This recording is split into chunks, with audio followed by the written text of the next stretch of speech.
Olá pessoal, tudo bem? Beleza com cada um de vocês aí do outro lado? Bom, hoje a gente tem mais uma aula e nesse nosso encontro nós vamos falar sobre uma coisa muito importante, né? Que é a nossa organização do estudo. Eu vou passar para vocês algumas dicas de como organizar o seu estudo diário, semanal, de piano ou de instrumento, né? Não exclusivamente tem que ser o piano, essas dicas que eu vou passar hoje servem para qualquer instrumento. E a ideia é que a gente possa otimizar o tempo de estudo, fazer o nosso estudo render mais e perceber que não necessariamente muitas horas de estudo vão te garantir sozinho que você tenha um bom resultado, né? O mais importante é concentração e foco na hora que você estiver estudando. Portanto, a gente pode acabar com aquela ideia de que eu só tenho 10 minutos para estudar, então eu nem vou estudar porque eu não vou render. Não, em 10 minutos, se você conseguir sistematizar e organizar os seus estudos, colocando um foco, colocando um objetivo, uma meta para aqueles 10 minutinhos que você vai ficar ali, você com certeza vai conseguir subir mais um degrauzinho, andar um passo à frente, tá bom? Então, vem comigo para a gente poder entender um pouco melhor de como organizar o nosso estudo de instrumento, no nosso caso, o piano. Bom, a primeira pergunta que a gente tem que se fazer, a meu ver, é por que organizar e sistematizar o estudo, né? A gente tem que parar para pensar qual a forma que a gente estuda. E será que essa forma que a gente estuda está sendo mais adequada, mais correta e funcionando de fato para nós? Porque cada um tem um perfil, cada um tem um sistema representacional que lhe garante ou não o melhor tipo de aprendizado. Então é muito importante que você se pergunte para se conhecer qual a sua melhor forma de estudar, tá bom? Quando a gente organiza o estudo, a gente vai pensar no seguinte: eu preciso de um tempo de qualidade e não quantidade. Ou seja, não adianta nada eu ficar 4, 5 horas no meu instrumento se eu não estou tendo qualidade daquele estudo, se eu estou só tentando repetir mecanicamente sem ter consciência, sem entender os movimentos, sem compreender de fato tudo que eu estou fazendo. Por isso que às vezes 10 minutos com concentração, com foco e sabendo o que você está fazendo podem ser muito mais valiosos do que 4 horas com repetições aleatórias tentando acertar na sorte, como eu sempre falo, tá? Então pensar sempre nisso, o tempo de qualidade e não quantidade. É lógico que se você quer ser um instrumentista de alta performance, concertista, a sua demanda de estudo vai ser muito maior, tá? Então sempre alie também o que você quer, o objetivo que você quer chegar com um tempo de estudo proporcional a isso, tá bom? Estipule nos seus estudos prazos e metas objetivas para a peça que estiver estudando. Então hoje eu vou estudar 4 compassos, mas eu vou deixar esses 4 compassos excelentes, muito bem organizados e firmes. Quem sabe até decorar esses 4 compassos. Estabelecer essas metas é muito importante, né? Quando a gente organiza o nosso estudo, a gente tem a possibilidade de que ele renda de fato. Ou seja, se eu sei o que eu vou estudar, o tempo que eu vou ter para estudar, aquilo que eu me dedicar a fazer naquele momento vai me trazer um resultado, vai me trazer uma meta alcançada. Então, eu vou ter um estudo que vai ter rendido aí ao longo do dia, né? Se eu estipulo 4 compassos por dia numa peça, sei lá, que tenha 20, 30 compassos, de repente em uma semana eu me organizando eu consigo já estudar toda aquela peça, né? Claro, dependendo do nível de dificuldade, da quantidade de estudos que você, né, do tempo e qualidade do estudo que você vai ter e o nível que você tá? A gente, quando organiza o estudo, entende que ele é processual, ele é gradativo, mas ele é concreto, né? É o que eu acabei de falar, eu vou um pouquinho todo dia e cada dia mais eu vou dando passos à frente. Então esse processo vai me garantir que o meu estudo tenha sido concreto e muito provavelmente aquilo que eu construí ontem eu não vou perder hoje, eu vou reforçar e seguir para frente, tá bom? O estudo vai ficar também mais dinâmico, menos chato e cansativo. Outra coisa que eu sempre falo: obedeça, respeite o seu corpo e sua mente, né? Às vezes você separou 30 minutos para ficar ali, mas com 15 o seu corpo já começou a ficar cansado, sua mente já começa a desfocar, é hora de parar, faz uma pausazinha e aí você pega e volta depois, tá? Se você não consegue ficar 1 ou 2 horas no seu instrumento, tente fazer ao longo de um dia vários momentos de 10, 15 minutos, 30 minutos, que você ao final do dia tenha, por exemplo, 2, 3 horas de estudo. Funciona. Para mim, por exemplo, funciona muito essa forma de estudar, tá bom? É muito importante que a gente tenha consciência, pessoal, que o estudo ele tem que ser diário, tá? Principalmente se eu estou no nível de estudo de instrumento, já mais intermediário, avançado, almejando aí, por exemplo, uma graduação, uma faculdade de música, ou mesmo formar, né? Se eu já estiver numa graduação e eu quero formar, eu quero fazer um recital bacana, eu quero sair como um bom instrumentista, eu preciso que esse estudo seja diário. Eu, particularmente, acho que 10 minutos por dia, todos os dias, podem valer muito mais do que 2, 3 horas, dia sim, dia não, ou a cada 2, 3 dias, por exemplo. A constância, a repetição consciente, todos os dias, vão te dar bons resultados, tá? Então, como é que você pode fazer para organizar o seu estudo diário? Faz um esqueminha. Comece com um alongamento corporal, é muito importante a gente alongar os pulsos, os braços, mãos, essa região de ombros e pescoço, que são as regiões que a gente mais lida no nosso instrumento. Então é importante que você faça esse alongamento corporal antes de você começar a estudar. Aí você pode separar alguns estudos, alguns exercícios, alguns estudos técnicos, né? Sei lá, eu toco um Czerny, eu vou fazer um Czerny, eu vou fazer de repente um cortô, eu vou fazer algum exercício de independência das mãos, exercícios de articulação, escalas, coisas rápidas para que você possa realmente aquecer a musculatura, ativar, né, esses movimentos da coordenação motora que a gente vai usar necessariamente. Pegue e separe 1 ou 2 leituras à primeira vista para você fazer, né? Vai começando com um nível mais fácil e aos poucos você vai evoluindo nesse grau de dificuldade dessas peças de leitura à primeira vista. E lembre-se, leitura à primeira vista é leitura à primeira vista. Não pare para consertar, para arrumar. Fixe uma pulsação tranquila, que você consiga fazer a música com fluência, mesmo que seja mais lento. Eu sempre falo, o ritmo nesse primeiro momento é mais importante do que as notas, porque ele dá o movimento, né? Ele que sustenta uma música. Então, tente acertar ritmo e notas, tá? É claro que todos são importantes, mas nós estamos falando de um exercício de treinamento de leitura à primeira vista, tá bom? Para que você não precise ficar parando no meio e corrigindo coisas. Leu aquela peça, leu aquela partitura, bola para frente, passa para outra, tá? E aí sim você vai entrar numa coisa que é muito importante para nós instrumentistas, que é os trechos do repertório a serem trabalhados. Você está trabalhando uma peça de Beethoven, uma sonata de Beethoven, e você vai pegar, sei lá, hoje eu vou estudar o desenvolvimento. Então pega lá os compassos de desenvolvimento e fixa neles. Faça tudo o que você tem que fazer, revise dedilhado, dinâmicas, articulações, fraseados, tudo isso naquele tempo.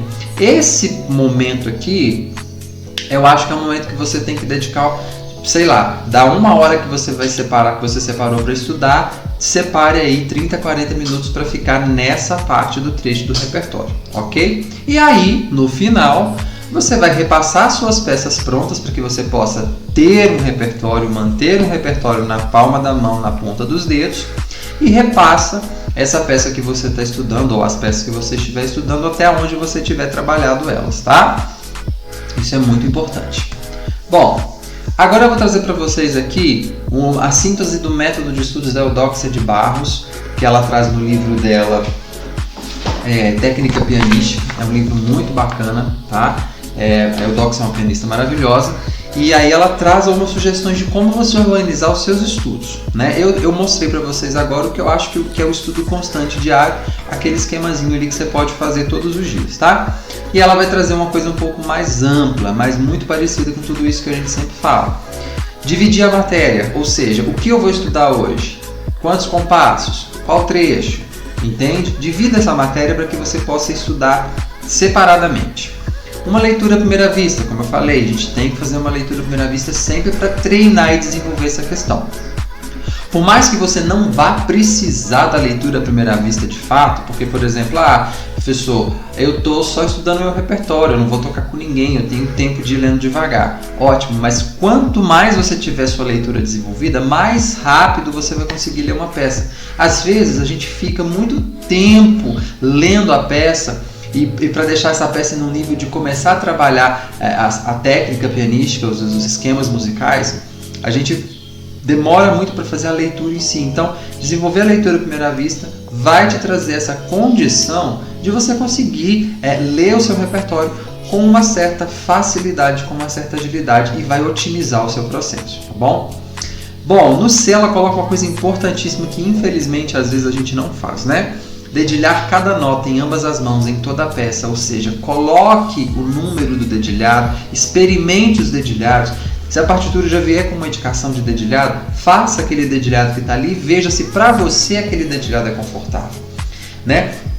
Por quê? Dedilhado não tem uma questão, uma forma correta, vamos dizer assim. O dedilhado correto é o dedilhado que está confortável para a sua mão. A minha mão é de um jeito, então o dedilhado para mim pode ser um. Se eu faço esse dedilhado para você, pode ser que ele funcione para você, mas às vezes não vai ficar interessante, vai ficar desconfortável. Observe isso. Qual dedilhado é bom para você? Experimente. Crie esse hábito de colocar, de marcar os dedos. Por quê? É muito importante que cada vez que você passar por aquele trecho, você mantenha o mesmo dedilhado. Para o teu cérebro guardar essa informação de uma forma mais rápida e ele conseguir fixar isso. Essa repetição consciente que a gente faz no estudo de música, eu sempre falo consciente porque eu tenho que saber o que eu estou repetindo e como repetir para que eu sempre faça igual, é como se o meu cérebro fosse criar uma linha. Eu faço uma primeira vez, eu crio uma linha. Quando eu faço a segunda vez extremamente igual, da mesma forma, ele cria uma linha por cima dessa outra linha e esse processo vai fazendo linha em cima da mesma linha até que essa linha vai ficando mais espessa. E aí eu já não consigo, entre aspas, né, vamos pensar assim, arrebentar essa linha, de tão firme e fixa que ela tá. Então a peça está aqui, o movimento está na mão. A gente vai conseguir manter sempre a mesma coisa. Se cada hora eu vou fazendo coisas diferentes, uma hora eu toco com um dedo, outra hora eu toco com outro dedo, nem percebi, troquei com outro, toquei com outro dedo, o meu cérebro vai escrevendo, traçando linhas em diferentes lugares. Então ele não vai, vamos dizer assim, ele não vai saber qual daquelas linhas ele vai acessar e ele vai registrar de fato, tá? Então é muito importante esse processo. Decorar as duas mãos juntas, né? Decorar as duas mãos, tanto separadas quanto juntas, né? E conferir se as mãos estão realmente juntas. O que é isso? Eu vou tocar um trechinho ali, decora a sua mão direita, decora a mão esquerda separada. A mão esquerda normalmente ela sempre fica condicionada, né? Fica condicionada à mão direita. Tenta decorar a mão esquerda, saber tocar as duas mãos separadamente de cor, é muito legal, muito bacana isso. E depois também de mãos juntas, que seja um trecho, 4, 5 compassos, vai devagarzinho fazendo isso, tá? Isso é muito importante. E aí a gente consegue conferir, o Doxa fala que a gente tem uma tendência a não deixar as mãos exatamente juntas, né? Então esse processo pode nos ajudar a conferir se de fato as nossas mãos estão encaixadas ali, tá? E aí ela coloca, tocar trechos ou mesmo a música inteira, página por página, com a partitura na frente várias vezes, observando. Mesmo que você já tenha decorado, né, coloque a partitura na sua frente, isso vai te ajudar na questão visual, né, nesse esquema representacional visual. Talvez você não esteja lendo ali de fato a partitura, mas a imagem da partitura com as marcações que você fez acaba vindo na sua cabeça e você tem mais garantias de que está fazendo algo correto. E aí você vai tocar isso várias vezes observando. As notas estão certas, o ritmo está certo, o dedilhado está correto, eu estou fazendo as notas que estão presas, eu estou deixando presas. Pausas, o que é essa questão de pausa? Às vezes a gente pula a pausa, sei lá, se eu tenho uma semínima ali, depois eu tenho pausa de um tempo, eu acabo deixando essa nota presa, quando na verdade eu tenho uma pausa, eu não posso deixar a nota soar, né? Então isso faz toda a diferença, conferir tudo isso. Observar fraseado, canta esse fraseado e ouve no seu instrumento se ele está soando como aquilo que você cantarolou, né, que você traz como expressão. Confere o uso do pedal no caso do piano, se está certinho, se está limpando na hora certa, se não está sujando, tá? Então são detalhes que a gente vai fazer página a página, observando tudo isso. Ela fala uma coisa que a gente sempre trabalha nas aulas, né, pessoal, que é o estudo do metrônomo e velocidade. Velocidade a gente não adquire simplesmente assim de ficar repetindo, não. Existem maneiras de você conseguir alcançar essa velocidade. Então, olha só o que ela diz. Aconselho o estudo com o metrônomo para passagens que devam ser tocadas mais tarde em grande velocidade. O metrônomo coloca cada notinha em seu devido lugar evitando futuramente aquelas notinhas escorregadas ou precipitadas como frequentemente aconteceriam em grupos de semicolcheias, fusas e etc. Isso é uma grande verdade. Se você vai ter que tocar uma peça rápida, ou uma passagem, um trecho rápido, comece devagar, fixa dedilhado, fraseado, dinâmico, tudo devagarzinho. Coloca o metrônomo num andamento lento, uma batida para cada nota, toca 2, 3 vezes, aumenta 4 no metrônomo, não dá grande salto, não passa de um 80 para um 90 de uma vez, por exemplo. Passa de um 80 para um 84, 88, 90, vai subindo gradativamente e aí a velocidade vai chegando no lugar, tá? Então esse é um bom estudo para velocidade e para trazer essa regularidade rítmica e do toque também, né? Então como a gente veio começar com uma pulsação lenta, uma batida para cada nota e não usa a campainha, sabe aquela campainha que marca o primeiro tempo? Não usa isso para você não se confundir. Marca só a pulsação para você poder trabalhar essas questões em cima da pulsação, tá? Estudei hoje, parei o meu estudo com o metrônomo na velocidade 100. Amanhã você volta para na velocidade 100 ou na velocidade 90 e vai de novo subindo aos poucos para que você possa reforçar ainda mais os movimentos, o lugar, né, o posicionamento das mãos aí, que é assim que você vai conseguindo velocidade de uma forma mais tranquila, tá? Estudar com variações rítmicas de acento também te ajuda muito a manter regularidade, vigor nos dedos e ajuda você a velocidade, tá bom? E uma coisa importantíssima que eu quando eu vi que essa é uma das formas mais importantes de estudar velocidade, é o estudo do reflexo. Às vezes a gente não consegue correr num determinado trecho de uma determinada peça porque a nossa mão ela tem dificuldade de se locomover com agilidade. Então a gente estuda as posições, né? Eu saio daqui e vou para cá, saio daqui e vou para cá, com passagem de dedo aqui, estudar o reflexo de onde eu tô para onde eu vou, várias e várias vezes. Isso com certeza vai te ajudar, principalmente se você tem saltos, vai te ajudar a tocar com mais velocidade, ok? Observar também, pessoal, ainda o Doxa traz para nós articulações, isso é muito importante. Às vezes você está estudando uma sonata clássica e está tão preocupado em só ler e tocar aquilo de mãos juntas que não faz o fraseado que está ali, não obedece às ligaduras, o que é ligado tem que ser ligado, o que é staccato ou não legato a gente acaba não percebendo e não criando esses contrastes entre as articulações. Então, observe sempre isso. Estou tocando ligado onde é ligado? Está staccato onde é staccato? E o portato não legato está realmente saindo dessa forma? Estudar essas articulações, as notas que são presas, eu estou deixando presas? Então, são técnicas, são articulações importantíssimas que a gente também precisa observar no nosso estudo diário, tá bom? Bom, agora eu trago uma coisa aqui para vocês que eu acho muito importante para nós, que é estudar a obra. O trabalho de apreciação, e a gente vai retomar lá no clássico do Swanwick, né? Criação, apreciação e performance como os tópicos centrais, elementares aí.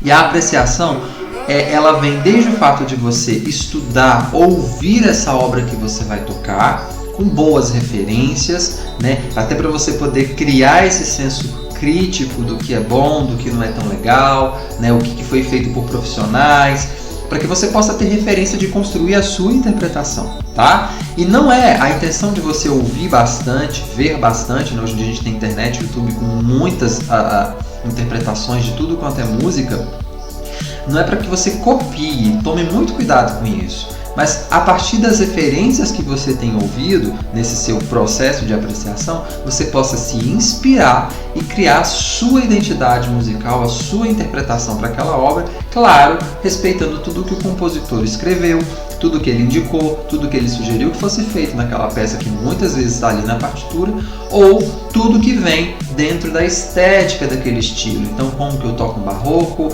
como que é um clássico, como que vai ser um romântico. É muito importante a gente preservar essa estética, mas é claro que a gente não precisa ficar engessado a não fazer nada diferente para criar também o seu jeito, né, a sua identidade, com muito bom senso e muito bom gosto dentro da estética. E para isso o conhecimento histórico musical é muito importante, vai ajudar você a construir isso de uma forma bem bacana, tá bom? Analise também a forma, a harmonia dessa música, estude, né, formalmente essa partitura, essa música, junto com o áudio, junto com a gravação. Isso tudo, pessoal, antes de você começar a tocar a peça, estudar a peça, de fato, a pôr a mão na massa, tá? Olhe se tem padrões, olha, aqui tem bastante arpejo no acompanhamento, tem bastante ornamento de trinado, enfim. Observe tudo isso, qual o clima que aquela música traz, para você já ir se apropriando um pouco mais desse ambiente sonoro que a música está te pedindo. E é lógico, o ver e o ouvir, o ver te ajuda muito a observar o gestual, como se portar, que tipo de gesto você vai precisar para essa interpretação, tá? Então, música é expressão, não é puramente mecânica. Se eu só pego uma partitura e faço ali mecanicamente o que está escrito, eu não sei se a gente consegue garantir de fato uma expressão daquilo que se sente.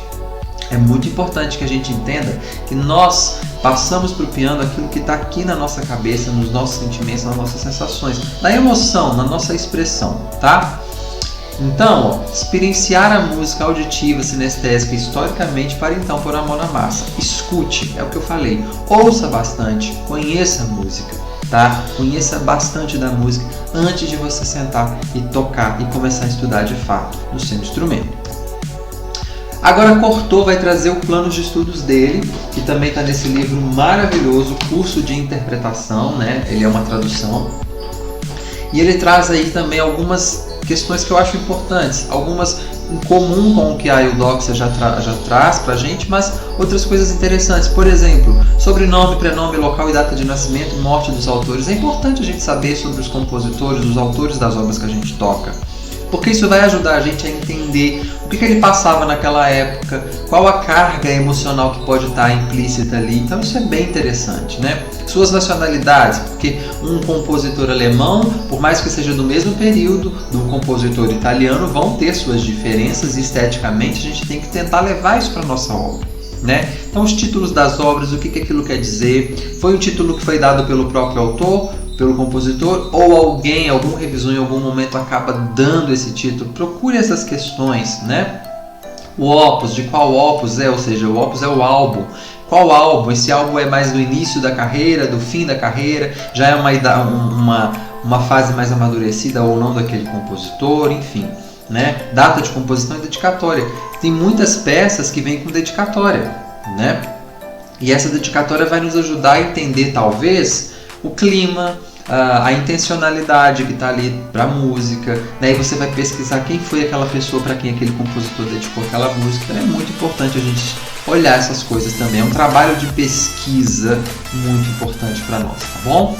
Circunstâncias que presidiram a composição, ou seja, o autor escreve alguma coisa que ele justifique que ele estava passando, ou foi alguma viagem que ele fez e aí ele se inspirou em alguma coisa. Observar, procurar essas curiosidades, tá bom? O plano, né, a forma, movimento, tonalidade, que é essa análise mais formal, que a gente já tratou antes, né?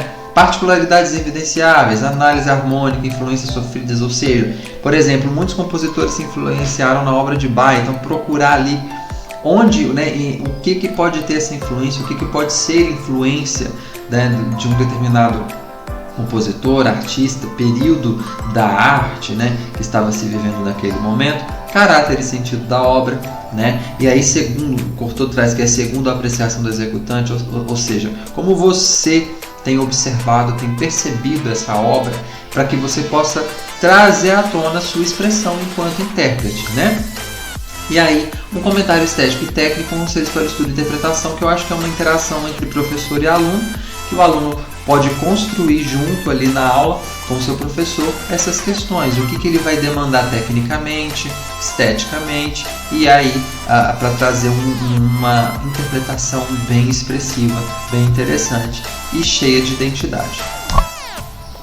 Bom, pessoal, a gente está encerrando a nossa aula de hoje. É uma aula bastante reflexiva para que você possa realmente entender o quanto um estudo sistematizado e organizado pode te trazer benefícios, não só em questão de otimizar o seu tempo com uma peça, com o seu repertório, mas que você fique autônomo para estudar, que você fique, você consiga crescer, né, e construir essa sua forma de organização do estudo, porque nós precisamos entender que não adianta a gente só ficar repetindo tecnicamente as coisas sem ter consciência. Eu sempre falo isso. A consciência ela é um grande aliado em qualquer processo de aprendizagem, seja ela em qual estágio for.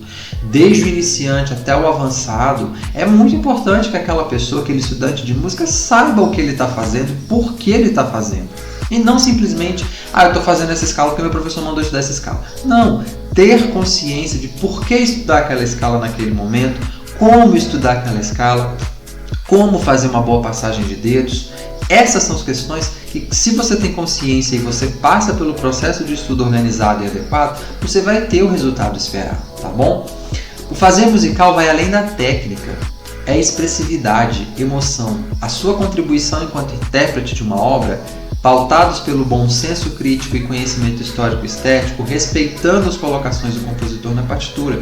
Eu coloco isso para você porque para mim é isso.